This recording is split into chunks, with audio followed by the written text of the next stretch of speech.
guys, welcome to Windsome Cottage Garden. My name is Hannah and I'm so glad that you decided to join us today. We are at the cottage garden and today we're going to be planting a number of perennials throughout the yard that I'm really excited about.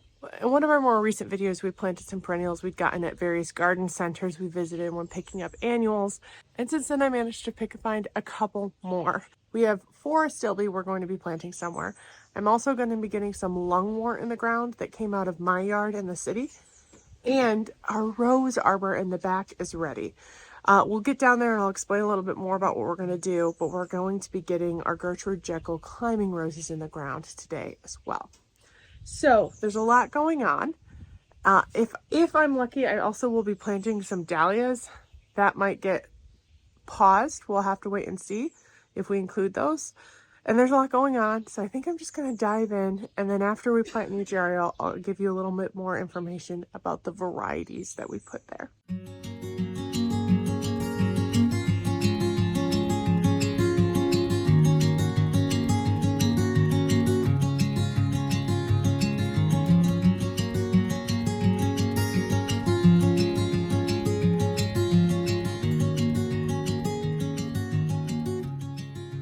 Okay, so the first lot of plants are in the ground and they look fantastic. Let me give you a closer look. So we are behind the garage and you can see it's got some interesting light right now. This is actually the edge of the roof line, and this is actually the area my dad has been working on and is going to be spending some more time on after we button up a few other projects. But we did a lot of work in this area last year. In fact, we planted most of these ferns. Now there are 3 that are quite large, and these actually got moved from somewhere else. The rest of them did get nibbled a tiny bit.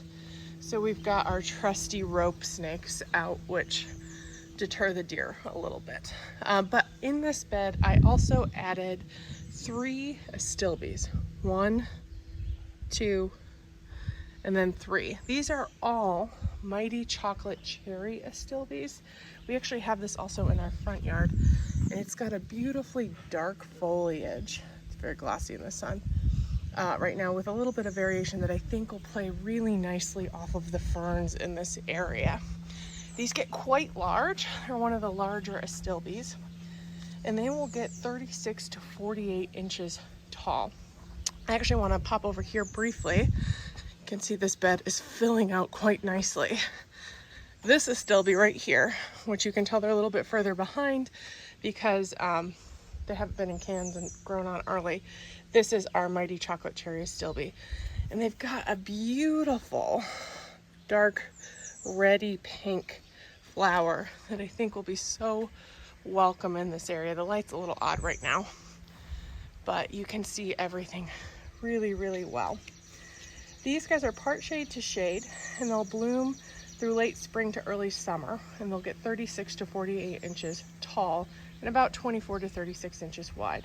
They're also pretty hardy, and they're USDA zone 3 through 8. So I think they will make a nice addition to this fernery. In addition, we planted the lungwort we took out of my house when we were cleaning up the front yard. There's one here,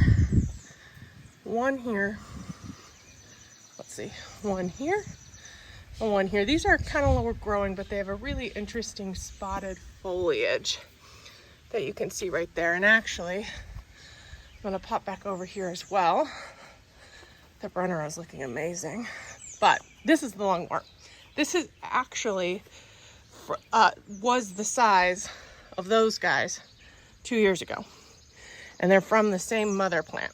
They put up these really pretty blooms, which are really interesting because their buds are like this light pink, and then they open to this blue. This one's a little splayed. I think the water may have done this a little bit, but they'll eventually do this and put out babies and be a really pretty add right along this rock edge. Okay, so that's done. I have one more astilbe to go before we plant the roses. I'm actually in the area where I wanted it to go, and I'm thinking it's probably too large for where I originally planned for it to go, so I might need to go find a spade and move something. Okay, so this is the little area where our path connects into the concrete pad under our deck. And we have 2 astilbe here, and I told my dad, I really don't know why. I think we got these on clearance, and I really wish there was a third. This is a Visions in something. I don't know if it's pink or red. I think it's pink. And but I didn't know. I happened to find this mighty pip astilbe, which also gets 3 to 4 feet tall. And I thought, oh, that'll be a nice compliment to go behind the gazing ball. But this viburnum, which is just beginning to open prettily, I think is too tall. So what I might do is shift this hosta over here and put the mighty pip right there so there's still 3 astilbe. Okay, so my dad and I have made the decision to put off the decision. We were not sure that, since it's such a nice big specimen astilbe, we found a couple different areas, but they're quite windy. So I don't know exactly how well it would do there.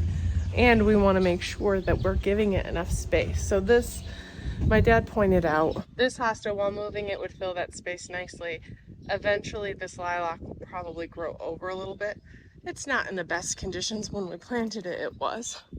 But it's a pretty pink one. It's just coming into bloom. And actually over here, in the space that it loves, is a blue meringue. And it just, it perfumes the whole area. It's gorgeous. This would be a perfect spot for it. However, there's houtunia here. We don't want to plant anything for a year or 2 in this space because we're unfortunately having to spray the houtunia and don't want to introduce any plants in an area that could be bad and would impede our trying to stamp it out. But you can see like the clematis is doing really well, and things are gonna be bursting soon. I'm gonna be up next weekend as well, and I want to do a garden tour because, oh, you probably can't see it, but I think the hawthorn will be in bloom then, which will be really, really pretty. So we've decided this space, though, back to the topic at hand, is not the best. We came up with a couple of other ideas that we're going to think on, but for now it's being added to the plant hoard up here, and we'll definitely find a spot for it sooner or later. So next thing we're going to do is actually plant the 2 climbing roses we have from David Austin. These are both Gertrude Jekyll. And I wanted to give you an update on the roses really quickly because 2 of the 3 we planted in a previous video not too long ago are doing really, really well. One of them is not looking great, and neither are the climbing roses. So I'm not quite sure exactly what's happening, but I just wanted to bring you guys along and see if anyone else had any thoughts as well. Okay, we're up in this space, and you can see that our poet's wife is just leafing out so well. We pan over to the Roald Dahl. That is not the case. The leaves emerge, and then they turn this bright green, like chartreuse with the dark veining. So I thought, oh, it's probably iron deficient for some reason, which kind of surprised me because nothing else in this area is showing iron deficiency. But I did add a little iron tone, and it looked like it was improving. But then they started dying, and I think it is iron deficiency. It's chlorosis, and that's why they're starting to die, because I think they are being burned in the sun. So I'm not going to treat it any more than we have. We're just going to leave it and see if it bounces after a little while.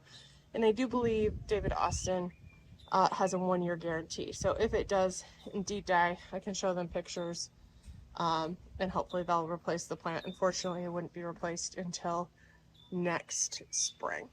This is the same variety I have in my yard, and it looked a little peaky as well, but got jumped out of it. So I don't really know what's going on, but I would have guessed it's chlorosis. If anyone else has other ideas on what it might be, or anything else that you would suggest we do, please let us know. But so there's the 2 here. The 3rd one we planted is also doing great. You can see that the mighty pip has already made it to the plant hoard. Most of these things are actually going to my house later today. But there, if you can see it, that is the Princess Alexandra of Kent, and it is also leafing out so beautifully. So I think both of these are doing really, really well. You actually might have seen in the background where these 2 climbing roses are going, because we added an arbor. We had always intended to add an arbor at the bottom of these steps, with a gate, so we didn't have to unhook the fencing, which is kind of annoying. Right now the fencing's just there because it hasn't been tied in fully. So I'm gonna actually, before I plant, pull it open and get them in the ground. Then we'll tie in the fencing. But I actually have some footage of us placing the arbor.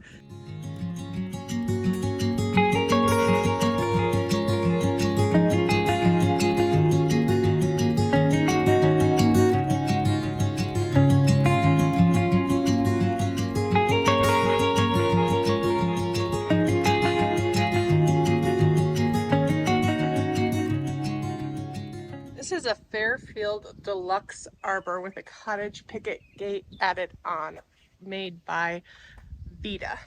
And it kind of ties into our decking railing up top. And then you can also see that this area is shifted a little bit because my dad added 3 mini retaining walls to kind of create a landing. We discovered, I think I may have mentioned this last year, but we discovered this pathway is not centered on the house and this door, which is centered, but it's centered on the door that opens, which makes sense. But since it's asymmetrical, it didn't make sense to have it right at the base of the steps because it very much looked off. And so we actually placed it at an angle. So it looks really good. It matches the contour of the bed. And if you're at the bottom of the yard, it looks like it's just kind of tucked in here at the top of this pathway.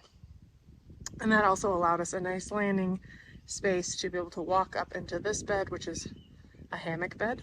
And then we're going to get some slate pavers and kind of do some, my dad always calls it crazy paving, so that's what it stuck as in my head, but slate pavers down at the bottom of the step. So that is the plan for this area. And you can see the 2 holes are already dug. Taking a closer look, these roses don't look fantastic either. Now, one of them, this one, is looking better. You can see that it's got a couple of leaves that are opened and opening, but I don't know exactly what has happened. This one, I'm hoping, is not looking as good. Now, some of this coloration is because there's dirt on it. I'm hoping once we get them out of their cans and into the ground with sunshine, they snap out of whatever is happening to them. When I planted Gertrude Jekyll Climbing Roses at my house, they lived in pots for like 4 months and they thrived. So I'm not thinking that's the problem here. It's possible when we got them and put them in their pots and set them out, there were a couple cool nights, which maybe they didn't like. In addition, until this week, it has actually been quite cold here. Well, cool here. Though, I mean, just a few days ago, we had frost warnings where in the night it dipped down to like 39, 38. We didn't get a frost, but that's a little unseasonable for this time of year. Not outside the realm of possibility, especially where we are, but not typical. So it could be some of the cool temperatures. They were also on our deck, which is a sunspot, and we made sure they were well watered. I don't know if they were too watered. I really don't think so. We've treated them like everything else. I'm kind of hoping that they snap out of it when they get in the ground, but we'll just have to wait and see a little bit, I guess. These are going to go down on the arbor, 1 on each side. I'm going to use biotone starter fertilizer, some land and seed compost, and some tree and shrub mix to backfill the hole because it's pretty sandy right there. So make sure that right by the roots is really, really nice.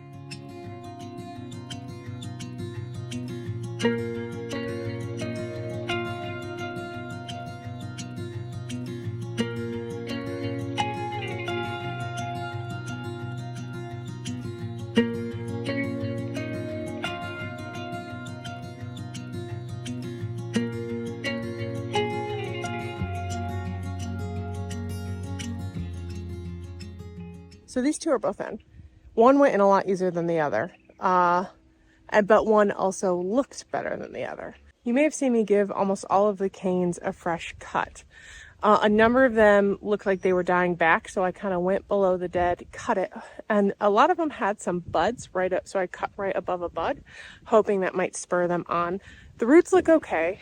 One of them, the one that has leaves opening, has a much healthier root system than the other one, but I don't think they're like rotting. So I'm really at a loss as to what has happened here, but hopefully getting them in soil, replacing the soil with something else that I know they're going to like with lots of nutrients, giving them some more biotone starter fertilizer to stimulate root growth will help these guys get going. I did put the one that I think looked a little bit worse on this side because I think this has better growing conditions. So I think putting the one that looks a tiny bit worse in the better spot hopefully will give it a little bit better growing conditions. Both these spots are pretty good. I'm in the shade right now, but we'll be in the sun soon enough. So I think they'll do well. But this Gertrude Jekyll rose, we did a video where we unboxed these where we gave more details, so I will link that below. But they're very pretty, extra fragrant, bright pink rose that will kind of cover this arch with time. And I'm hoping that even if they don't bloom this year, which is possible, given their setback, that they still put on a show of some sort for us. I'm actually about to break to go eat something, and I think this might be where I end this video. I know, again, I wanted to get more done in the garden, but there's always more to be done in the garden.